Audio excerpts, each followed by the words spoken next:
আসসালামু আলাইকুম। আমি এখন সিরাজগঞ্জ রোডে। আমি এখানে নেমে দেখতেছি যে রাজশাহী যাবো কোন দিক দিয়ে। সত্যটা বললে আর কি, বললে মায়ের খাই, না বললে বাপে হারাম খাই। সত্য বলতে মানে মিথ্যা বললে গুনাহ। কি করবেন? আসলে এই যে এইগুলা দেখতেছেন, এই উন্নয়নগুলা যা করছে হয়েছে এই দেশে, সব এই ফেসিস দল, ফ্যাসিস শেখ হাসিনা আওয়ামী লীগের প্রকল্প, আওয়ামী লীগের হাত দিয়ে এই উন্নয়নগুলো হয়েছে বাংলাদেশে।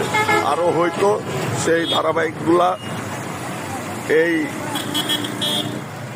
ছাত্ররা নষ্ট করে দিল, আমাদের এক প্রজন্ম পিছাই দিল।